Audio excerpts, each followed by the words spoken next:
जी, मेरा नाम राजेंद्र प्रसाद शाह है।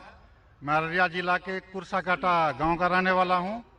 और मैं धर्म से अगर पूछिए तो मैं न हिंदू हूं न मुसलमान हूं। मैं आनंद मार्गी हूं।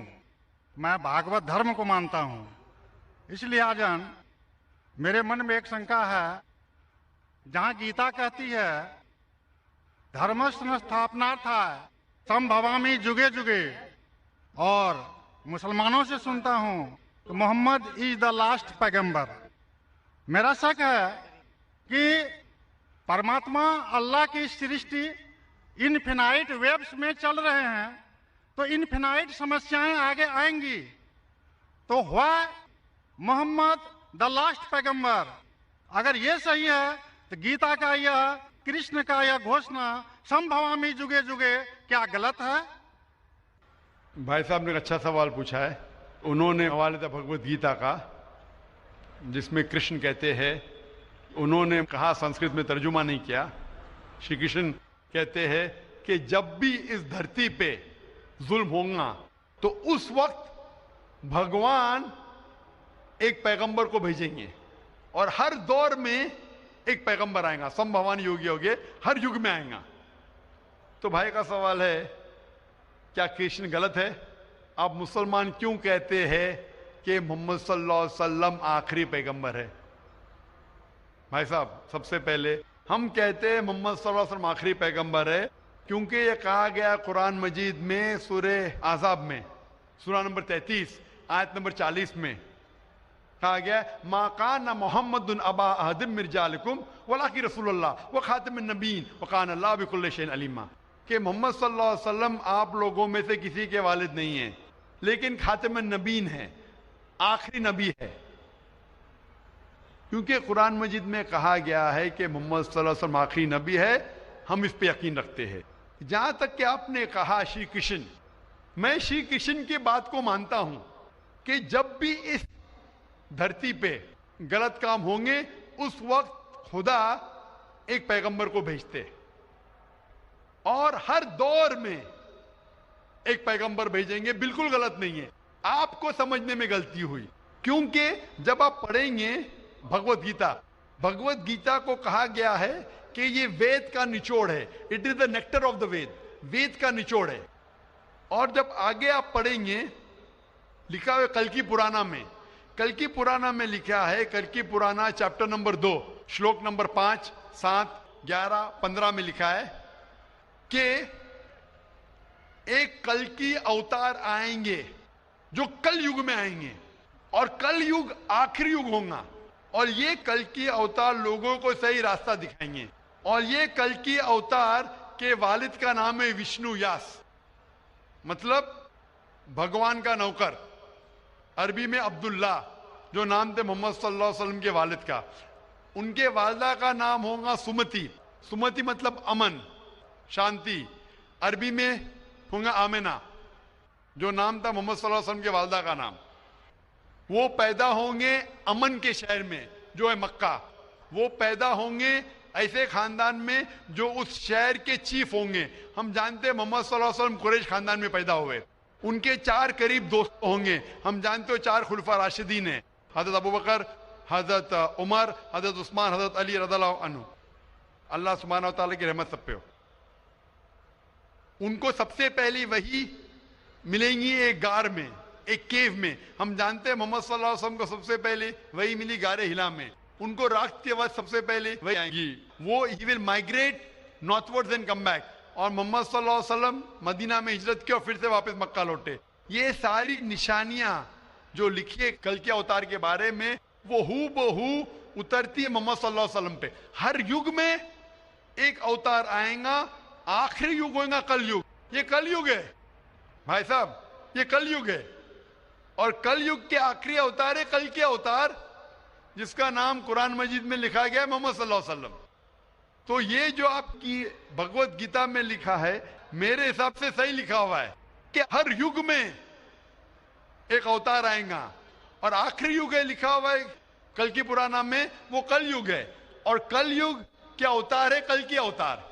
तो आप सबको जोड़ेंगे तो पता लगता है कि आपके वेद में भी कई निशानी है मोहम्मद सल्लल्लाहु अलैहि वसल्लम की, कई बार मोहम्मद सल्लल्लाहु अलैहि वसल्लम का जिक्र है। कम से कम 100 हवाले तो मैं दे सकता हूं जिसमें मोहम्मद सल्लल्लाहु अलैहि वसल्लम का जिक्र है। अगर आप पढ़ेंगे भविष्य पुराना पर्व 3 खंड 3 अध्याय 3 श्लोका 5 से 8, उसमें कहा गया है कि मोहम्मद सल्लल्लाहु अलैहि वसल्लम आएंगे और वो एक फॉरेनर रहेंगे और वो डेजर्ट से आएंगे। लिखा है भविष्य पुराना में पर्व 3 खंड 3 अध्याय 3 श्लोका 10 से 27 में मोहम्मद सल्लल्लाहु अलैहि वसल्लम का जिक्र है। अगर आप पढ़ेंगे कुंटप सुक्तास अथर्ववेद किताब नंबर 20 चैप्टर नंबर 127 श्लोक नंबर 1 से 14, उसमें मोहम्मद सल्लल्लाहु अलैहि वसल्लम का जिक्र है। मोहम्मद सल्लल्लाहु अलैहि वसल्लम का जिक्र कई जगह वेद के अंदर है, कई जगह पुराना में है। तो अगर आप भगवत गीता को लेते हैं, पुराना को लेते हैं, कल की पुराना को लेते हैं और एक मानते हैं, तो सारे ये श्लोका कह रहे हैं कि आखिरी पैगंबर आने वाले मोहम्मद सल्लल्लाहु अलैहि वसल्लम है और हमें मोहम्मद सल्लल्लाहु अलैहि वसल्लम मानना चाहिए। भाई साहब जी भगवत गीता मानते हैं आप?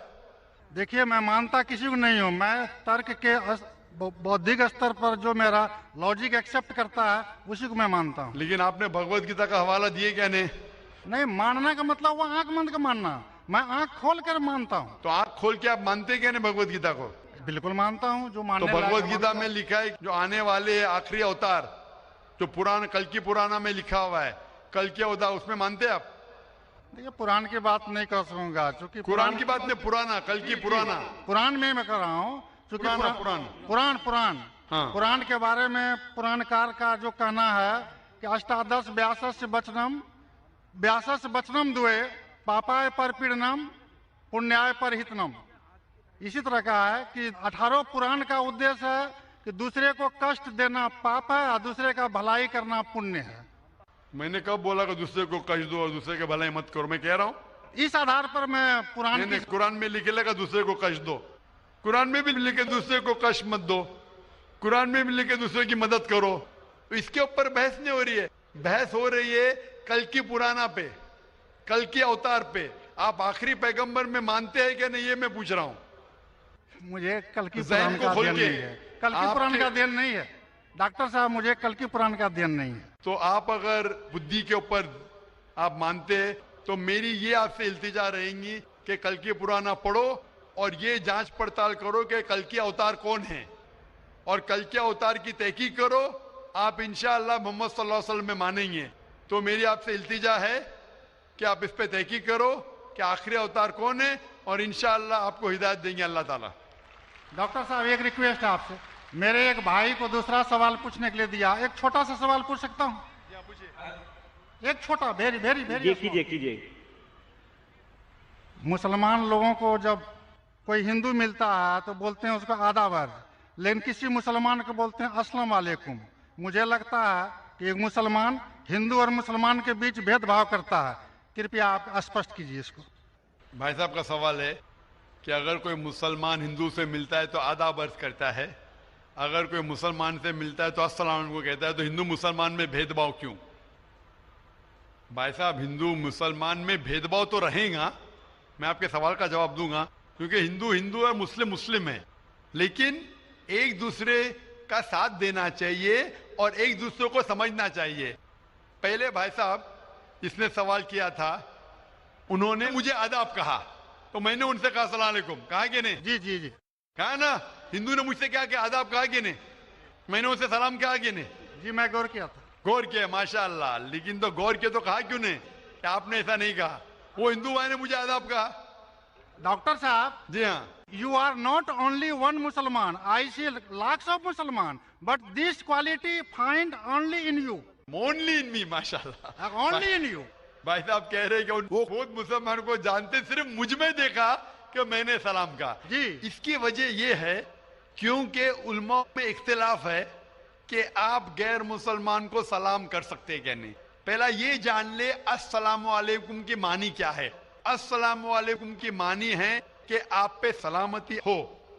अस्सलामु अलैकुम व रहमतुल्लाहि व बरकातुहू, आप पे सलामत रहे, रहमत रहे और बरकत रहे ना। इसमें इख्तिलाफ है मुसलमानों में, मुसलमान उलमा में कि आप गैर मुसलमान को सलाम कर सकते, कहने गैर मुसलमान के सलाम का जवाब दे सकते, इसमें इख्तिलाफ है।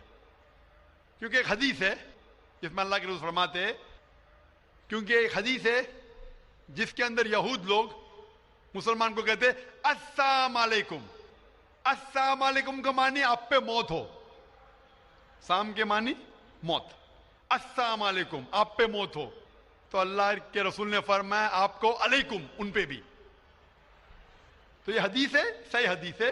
यहूद लोग कहते थे मुसलमान को छेड़ने के लिए अस्सलाम वालेकुम आप पे मौत हो, तो अल्लाह के रसूल ने फरमाया आपको अलैकुम आप पे भी हो। तो इसकी वजह से इख्तिलाफ और कई हदीसें हैं, मैं ज्यादा बहस में नहीं जाना चाहूंगा, लेकिन यह कहना चाहूंगा कि कुछ उलमा ये भी कहते हैं कि आप अस्सलाम वालेकुम कह सकते, क्योंकि कुरान मजीद की एक आयत है सूरह निसा में, सूरह नंबर 4 आयत नंबर 86 इसमें कहा है अगर कोई आपको ग्रीट करता है, अगर कोई ग्रीट करता है तो आप और बेहतरीन तरीके से ग्रीट करो। अगर कोई आपको ग्रीट करता है और बेहतरीन तरीके से ग्रीट करो, या कम से कम उतना। तो अगर कोई अस्सलाम वालेकुम कहता है, मुझे कहना चाहिए वालेकुम अस्सलाम व रहमतुल्लाह।